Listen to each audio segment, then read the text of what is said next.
Hello kids, हम लोग कक्षा 11वीं एनसीईआरटी रसायन विज्ञान का कक्षा छठवां चैप्टर पढ़ रहे हैं ऊष्मागतिकी। इसके पिछले वीडियोस में मैंने आपको थ्योरी पूरा करा दिया है। अब इस वीडियो में हम प्रश्नोत्तर चालू कर रहे हैं जो एनसीईआरटी के चैप्टर के लास्ट में दिया रहता है। उन प्रश्नों के उत्तर हम देखने वाले हैं। तो पहला प्रश्न है, इसमें सही उत्तर छांटना है। ऊष्मागतिकी अवस्था फलन एक राशि है। तो ऊष्मागतिकी अवस्था फलन राशि क्यों है? क्योंकि ये प्रथम और अंतिम पद पर ही निर्भर करता है, बीच के पद पर ये निर्भर नहीं करता है, इसलिए अवस्था फलन है। तो ए जो ऊष्मा परिवर्तन के लिए प्रयुक्त होती है, बी जिसका मान पद पर निर्भर नहीं करता है, सी जो दाब आयतन कार्य की गणना करने में प्रयुक्त होती है, और डी जिसका मान केवल ताप पर निर्भर करता है। तो जैसा मैंने कहा कि ये पद पर निर्भर नहीं करता है, इसलिए अवस्था फलन है। तो बी इसका आंसर आएगा। अवस्था फलन केवल प्रारंभिक और अंतिम अवस्था पर ही निर्भर करते हैं, इसलिए अवस्था फलन है।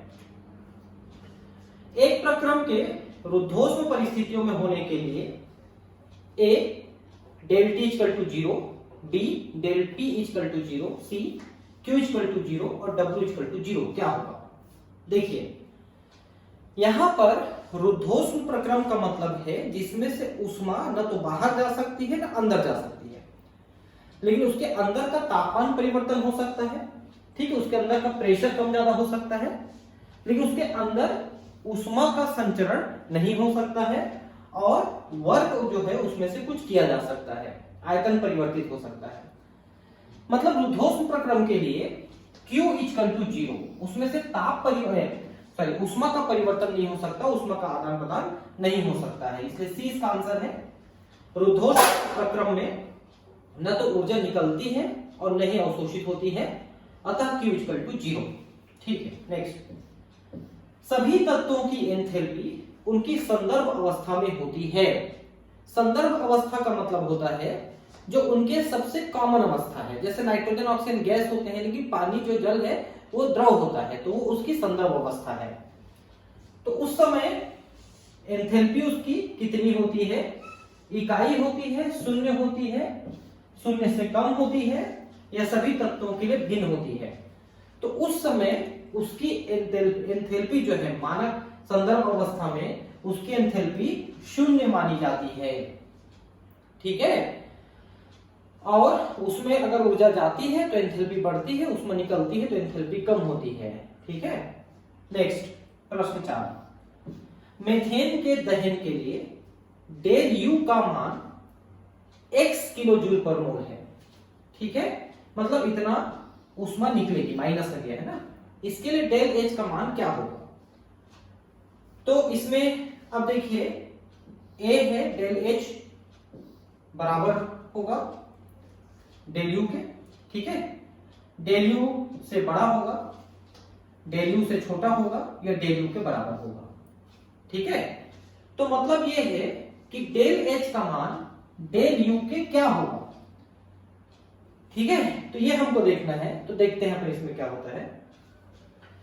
मीथेन को जब हम जलाते हैं ऑक्सीजन के प्रेजेंस में, तो CO2 और H2O बनता है।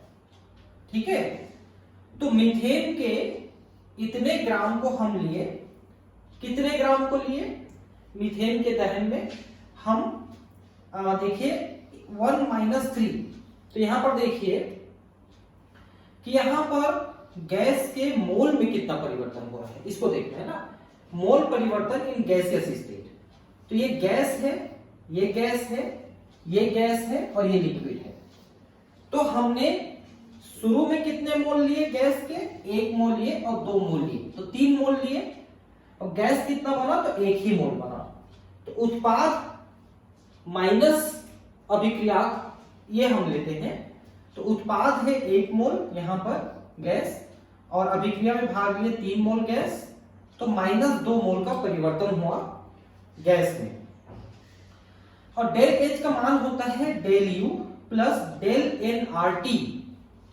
ठीक है, और यहां पर आप देखिए कि डेल एन आपने लिया है -2, तो डेल यू -2 RT हो गया, -2 RT। तो कुल मिला के क्या हो गया? डेल यू में से कोई चीज घटा इतना घटा उतना मान डेल एच का रहेगा। ठीक है, मतलब डेल एच का मान डेल यू से कम रहेगा, क्योंकि डेल यू में से कुछ घट, मान लो जैसे डेल यू का मान 10 है और इसमें से आपने 2 घटाया तो 8 हुआ ना डेल एच का मान, और डेल यू का मान 10 है, मतलब डेल एच का मान डेल यू से कम है। ये इसका उत्तर आएगा। ठीक है, तो सही उत्तर आएगा डेल एच का मान डेल यू से कम है। ठीक है, मीथेन, ग्रेफाइट एवं डाई हाइड्रोजन के लिए 298 केल्विन पर दहन एंथैल्पी के मान इतने हैं। मीथेन का -890.3, ग्रेफाइट के लिए -393.5 और डाई हाइड्रोजन के लिए -285.8 किलो जूल पर मोल है। मीथेन की विरचन एंथैल्पी क्या होगी? देखिए, अब ये मीथेन के कुछ विरचन एंथैल्पियों के संभावित मान दिए हैं, इसमें से आपको छांटना है। तो विरचन का मतलब क्या होता है? विरचन का मतलब होता है उसका बनना, उसका फॉर्मेशन। तो मीथेन के जलने का, ग्रेफाइट के जलने का, डाई हाइड्रोजन के जलने का, इनका सब का मान यहाँ पर दिया हुआ है। तो आपको मीथेन के बनने का मान निकालना है। ठीक है, तो देखिए कैसा बना हुआ है। तो मीथेन जब ऑक्सीजन की पर्याप्त मात्रा में जलता है तो CO2 और H2O बनते हैं। तो डेल एच का मान -890.3 किलो जूल पर मोल दिया है। और ग्रेफाइट यानी कार्बन जो है जलता है तो CO2 बनता है, इसका दिया है। और हाइड्रोजन जो है O2 के प्रेजेंस में जल के H2O बनाता है, तो इसका दिया है। तो एक्चुअली जो समीकरण हमको प्राप्त करना है वो carbon plus twice H2 CH4 बनने की एंथैल्पी हमको निकालनी है। ठीक है, अब देखिए यहां पर कार्बन का ये दिया है 2 में, ठीक है, और हाइड्रोजन ये दिया है 3 में, और H2O बना हुआ है पहले में। ठीक है, तो इन सब को हमको लेना है। एक मिनट, थोड़ा सा बंद हो रहा है कुछ कारण से, फिर से चालू कर रहा हूं, कोई दिक्कत नहीं है। ठीक है, ये तो अब देखिए हम इस समीकरण में क्या कर रहे हैं, दूसरे समीकरण से तीसरे समीकरण को जोड़ेंगे, पहले दोनों में जोड़ेंगे। ठीक है, इंटू 2 समीकरण 1 से अवक्षय समीकरण प्राप्त होगा। ठीक है, तो यहां पर देखिए समीकरण 2 में -393.5 दिया है। समीकरण 3 में देखिए ये -285.8 किलो जूल पर मोल, ये माइनस ये इतना ये दिया है। ठीक है, तो अब इनको पूरा कैलकुलेट किए तो -74.8 किलो जूल आ रहा है। ठीक है, तो पहले हमने क्या किया कि समीकरण 2 और समीकरण 3 को जोड़े, कि समीकरण 3 को 2 गुना करके जोड़े। इन दोनों को जोड़ने के बाद इसको हम घटा रहे हैं, तो प्लस और माइनस प्लस हो गया है ना, और ये 3 2 2 में 4 5 और ये इतना सब जोड़ घाट करके -74.8 किलो जूल पर मोल आ रहा है। तो इसका उत्तर जो होगा ये आ गया, माइनस वाला ए आएगा आंसर इसका। तो सही उत्तर आएगा ए। कैसे आया? तो समीकरण 2 और 3 को जोड़ के 1 को घटा दिया हमने। ठीक है, और दूसरे वाले को लेके 2 से गुणा किया है हमने, तीसरे वाले को 2 से गुणा किया है, क्योंकि हाइड्रोजन हमको 4 चाहिए ना, यहाँ पर 2 ही दिया है, हाइड्रोजन 4 चाहिए, देखो ट्वाइस H2 है। ठीक है, नेक्स्ट, एक अभिक्रिया A plus B C plus D plus Q के लिए एंट्रॉपी परिवर्तन धनात्मक पाया गया है। यह अभिक्रिया संभव होगी उच्च ताप पर, केवल निम्न ताप पर, किसी भी ताप पर, किसी भी ताप पर नहीं, और किसी भी ताप पर। देखिए एक अभिक्रिया हो रही है A प्लस बी, इसमें C प्लस D बनने के अलावा ऊष्मा निकल रही है, यानी ऊष्माक्षेपी प्रक्रिया है। और ऊष्माक्षेपी के लिए आप निम्न ताप अवस्था रखोगे तो ऊष्मा आसानी से वहां से निकल पाएगी, तो रिएक्शन ज्यादा अच्छे से चलेगी। ठीक है, तो उत्तर आप देखिए, वैसे तो केवल निम्न ताप पर नहीं किसी भी ताप पर चलेगी, लेकिन निम्न ताप पर ज्यादा आसानी से चल सकती है, लेकिन चलेगी किसी भी ताप पर, ध्यान रखेंगे, क्योंकि जो ऊष्मा निकल रही है तो निकल जाएगी, कोई दिक्कत वाली बात नहीं है। तो del G equal to del H T del S, जहां del H equal to negative है, क्योंकि ऊष्मा यहां पर निकल रही है तो एंथैल्पी नेगेटिव है। डेल एस यहाँ पर एंट्रोपी है, क्योंकि उसमें निकल रही तो एंट्रोपी बढ़ेगी तो पॉजिटिव आएगी। और ये रिएक्शन चल रही है तो डेल जी को निगेटिव होना पड़ेगा। आपको पता है ना, डेल जी निगेटिव रहता है, हमने थ्योरी में पढ़ा है कि गिब्स ऊर्जा परिवर्तन निगेटिव होगा तभी वो यहां पर चलेगा रिएक्शन। ठीक है, तो इस अवस्था में सभी तापमान पर ये रिएक्शन चलेगा। ठीक है, सभी तापमान पर ये चीजें हो जाएंगी तो ये चलेंगी। ठीक है, ठीक। अब देखिए नेक्स्ट क्वेश्चन, एक प्रक्रम में निकाय द्वारा 701 जूल ऊष्मा अवशोषित होती है, यानी ऊष्माशोषी अभिक्रिया, एवं 394 जूल कार्य किया जाता है। ठीक है, निकाय में, प्रक्रम में निकाय द्वारा अवशोषित होती है। देखिए 701 जूल ऊष्मा अवशोषित करके 394 जूल के बराबर कार्य कर दिया उसने। ठीक है, तो उसके पास ऊष्मा कितनी बची, 701 में से 394 को घटा दीजिए, तो 4 और 3 7, 306 और 1 7, 307 किलो 307 जूल ऊर्जा उसके पास बची। आंतरिक ऊर्जा में कितना परिवर्तन होगा, तो जितनी ऊर्जा बची उतना परिवर्तन होगा। ये देखिए, इसने ऊष्मा अवशोषित किया 701, वर्क किया 394, तो जो बचा वो जो है यहां पर उसके पास ऊर्जा परिवर्तन हो जाएगा। तो ये देखिए, इसमें से आप इसको घटा दीजिए तो इतना उसके पास ऊर्जा बच गई, तो वही इसके आंतरिक ऊर्जा में परिवर्तन होगी। ठीक है, ये आंतरिक ऊर्जा में इतनी परिवर्तन हो जाएगी इसकी और बढ़ जाएगी, आंतरिक ऊर्जा बढ़ेगी, क्योंकि उतना बचा ना, 701 लेकर के 394 का काम किया तो 307 उसके पास बच गया, इसलिए उतनी ऊर्जा उसकी बढ़ गई। ठीक है, एक बम कैलोरीमीटर में NH2Cl की अभिक्रिया, साइनाइड है, अमीनो साइनाइड है, अमोनियम साइनाइड का एक फॉर्म है, की अभिक्रिया डाई ऑक्सीजन के साथ की गई एवं डेल यू का मान -742.7 किलो जूल पर मोल पाया गया। मतलब इसमें से ऊर्जा कम हुई, देखिए ना, ध्यान रखेंगे 298 केल्विन। इस अभिक्रिया पर एंथैल्पी परिवर्तन क्या है। तो जब आप इस साइनो कंपाउंड को लिया आपने और ऑक्सीडाइज किया तो नाइट्रोजन अलग हो जाएगा। ठीक है, ये नाइट्रोजन अलग हो गए। ठीक है, ये CO2 बन गया और H2O बन गया। अब देखिए कि आपको ये तो दे दिया आपको, है ना, इसमें ये सॉलिड है, ये गैस है, ये गैस है और ये गैस है, ये लिक्विड है। तो हमको गैसीय उत्पाद और अभिकारक के मोलों की संख्या में अंतर देखना पड़ेगा पहले तो। ठीक है, तो यहां पर 1 मोल बना, यहां पर 1 मोल बना, 2 मोल बना, यहां पर 1.5 मोल यूज हुआ तो 2 मोल बना। ठीक है, तो आधा मोल का अंतर आएगा, ये देखिए आधे मोल का अंतर आएगा।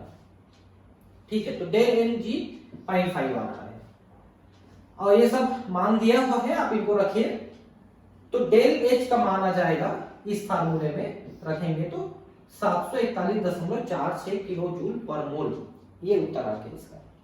ठीक है, तो इसके एंथैल्पी में इतना परिवर्तन आ रहा है। आप एक फार्मूला अगर आप याद कर लेते हैं तो इनके मान आप रख करके आप निकाल सकते हैं। मान आपको बहुत बार बताया गया है, आर का मान, टी का मान यहाँ पर दिया है 298 केल्विन, ऑलरेडी केल्विन में ही दिया है, इसलिए उसको कन्वर्ट करने की जरूरत नहीं है। ठीक है, और आर का मान आपको पता है। ठीक है, इतना आपको रखना है। ठीक है, तो थोड़ा सा देख लेना, जो जो एग्जांपल यहाँ पर दिए हैं क्वेश्चन में उनको तो आपको देख ही लेना चाहिए ठीक से। एल्यूमिनियम का ताप 36 से 55 डिग्री करने के लिए कितने किलो जूल ऊष्मा की आवश्यकता होती है। एल्यूमिनियम की ऊष्मा धारिता 24 जूल पर मोल पर केल्विन है। 60 ग्राम एल्यूमिनियम लिया है, उसके ताप को 36 से 55 करना है और 24 जूल पर मोल पर केल्विन है। 1 मोल का 1 केल्विन बढ़ाने के लिए 24 जूल। तो पहले आपको ये देखना पड़ेगा कि एल्यूमिनियम का मोलर द्रव्यमान कितना है। तो एल्यूमिनियम का मोलर द्रव्यमान है 27 ग्राम। ठीक है, 27 ग्राम लेते हो तो 1 मोल होता है और आपने लिया है 60 ग्राम। तो कितना ग्राम ले लिया, कितना मोल ले लिया आपने, तो 60 बटा 27 कर दीजिए। ठीक है, और 1 मोल की 1 डिग्री के लिए आपको 24 चाहिए। ठीक है, तो 1 डिग्री बढ़ाने के लिए 24 चाहिए और आपने कितना बढ़ाया है, 36 से 55 बढ़ाया है आपने। ठीक है, मतलब 20 केल्विन बढ़ा दिया आपने, करीब करीब 19 केल्विन होना चाहिए, ये एक्चुअली 35 होना चाहिए, 35 से 55 होना चाहिए। ठीक है, ये आपने किया, तो 20 लिखिए तो 36 से 55 कहेंगे तो 19 लिखना पड़ेगा और इसमें आप वैल्यू रखेंगे तो सीधा सीधा आंसर आएगा। तो बहुत सिंपल कैलकुलेशन है, आपको सिर्फ यहाँ पर एल्यूमिनियम को मोलर द्रव्यमान आना चाहिए। मोलर द्रव्यमान का मतलब समझते हैं ना, इतने ग्राम लेंगे तो 1 मोल होगा, और आपने 60 ग्राम लिया है तो 60/27, ठीक है, तो करीब 2 समथिंग आ रहा है ये। ठीक है, इतने मोल आपने लिए और 1 मोल के लिए 24 जूल चाहिए और 2 मोल के लिए इतना जूल चाहिए और आपने 19 डिग्री बढ़ाया है, तो टोटल कैलकुलेट करेंगे तो 1066.66 जूल, यानी कि 1.60 किलो जूल, क्योंकि किलो जूल में 1000 से आप भाग करेंगे तो किलो, मतलब जूल में 1000 से भाग करेंगे तो किलो जूल आ जाएगा। ठीक, अब है 10 डिग्री सेल्सियस पर 1 मोल जल की बर्फ -10 डिग्री सेल्सियस पर जमाने पर एंथैल्पी की गणना करें। 10 डिग्री पे है, उसको -10 तक ठंडा करना है आपको, तो कितनी एंथैल्पी परिवर्तन होगी, आप ये पूछ रहे हैं। ठीक है, और दिया गया क्या है, डेल एच फ्यूजन 0 डिग्री पर, 0 डिग्री पर है 6.03 किलो जूल पर मोल। ठीक है, और उष्माधारिता कितनी है, निश्चित दाब पर 75.3 जूल पर मोल पर केल्विन, और ये लिक्विड का है और सॉलिड का है 36.8 जूल। ठीक है, ऐसा है। तो अब यहां पर अभिक्रिया 3 पदों में होती है। पहला पद क्या होगा, जल का 1 मोल 10 डिग्री पर है और ये मोल 0 डिग्री पर पहले आएगा। ठीक है, तो डेल एच इक्वल टू, यहां पर फार्मूला जो आपको रखना है वो है NCP डेल टी, ये आपको फार्मूला रखना है। तो 1 मोल लिया है आपने और Cp है 75.3। ठीक है, ये वाला लेना पड़ेगा आपको, लिक्विड वाला, क्योंकि लिक्विड से सॉलिड बनता है पहले, तो लिक्विड लेना पड़ेगा आपको Cp, और -10 तक आपने ठंडा किया, मतलब 10 से 0 किया तो -10 आया डेल टी। आपने 10 डिग्री से 0 डिग्री तक लाए पहले, तो -10 आएगा, मतलब टेम्परेचर आपने कम किया। तो पहले स्टेप में डेल एच आया -753 जूल पर मोल, मतलब इतना एनर्जी निकला 10 से 0 पे लाए। अब वो लिक्विड ही है भी, तो लिक्विड को आप सॉलिड पे उसी डिग्री पे बदलेंगे, तो टेम्परेचर परिवर्तन नहीं करेंगे फिलहाल। ठीक है, तो टेम्परेचर परिवर्तन नहीं करेंगे तब भी -6.03 जूल ऊर्जा निकलेगी, किलो जूल, यानी इतना जूल ऊर्जा निकलेगी दूसरा में। ठीक है, अब बर्फ में बंद तो गया है, अब इसको -10 तक और ठंडा करेंगे, तो -10 तक ठंडा करेंगे तो आपको फिर से ये फार्मूले में रखना पड़ेगा, 36.8 गुणित -10 तो 368, शुरू में आया तो उतना ही। ठीक है, अब डेल एच टोटल आप कर देंगे, तो इन तीनों को -753 -6030 और -368, तो -71.51 जूल पर मोल। अगर आप इसको किलो जूल में लिखते हैं तो 7.151 किलो जूल पर मोल, इतना आ जाएगा। ठीक है, तो मतलब ये है कि 10 डिग्री पर 1 मोल जल है, उसको पहले 0 और फिर -10 तक ठंडा किया, उस बीच में पहले जल से ठोस बना, फिर ठोस को और आगे ठंडा किया आपने, तो उतना ऊर्जा उसमें से निकल गई। ये ऊर्जा निकली है ना, ध्यान रखिए, क्योंकि वो गर्म से ठंडा हो गया तो ऊर्जा निकली है वहां से।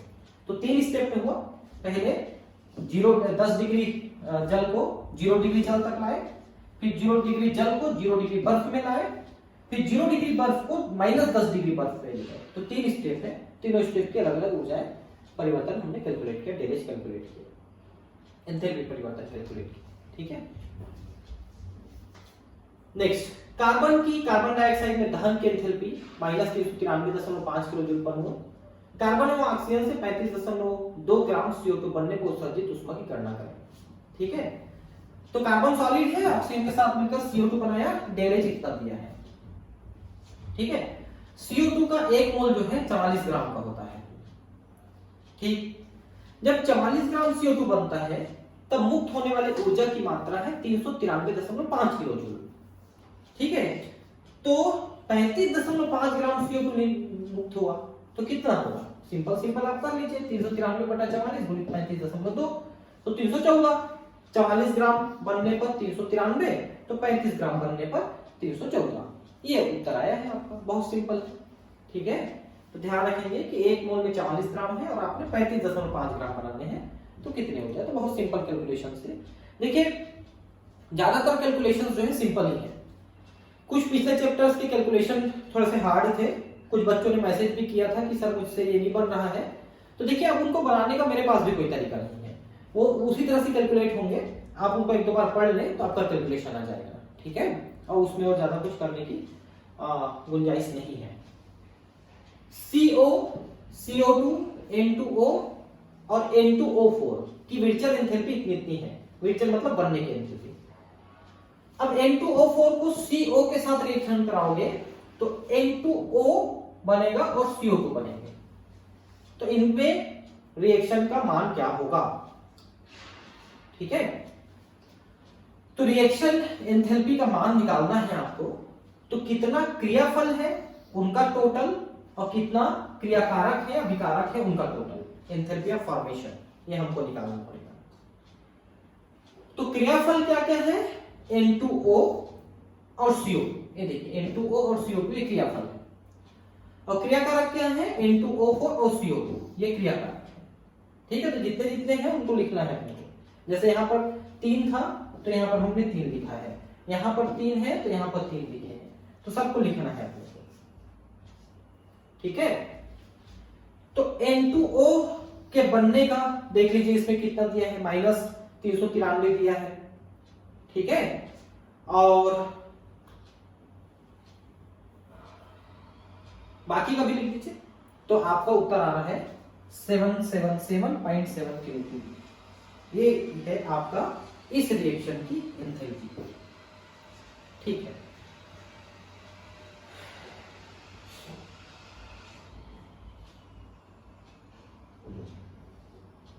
ये सब लाइन से दिए हैं, आप देख सकते हैं। N2O4 ये सब कहां कहां कितना कितना बने हैं वो सब तो दिया है।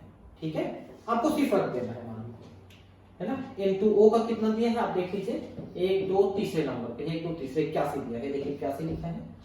फिर CO2 को कितना दिया है? तो 1 और 1 2 दूसरे नंबर पे 393 दिया है, तो 393 आपने लिख दिया, है ना। ऐसा लिखते जाइए, सबका मान आपका आंसर आ जाएगा। ठीक है, N2 + 3H2 NH3 del HF मतलब कि फॉर्मेशन इतना है, NH3 गैस की मानक विरचन एंथैल्पी क्या होगी। तो इस रिएक्शन का दिया है तो फॉर्मेशन कितना होगा, दी गई अभिक्रिया में आपने N2H2 लिया है, ट्वाइस NH3 बनाया है।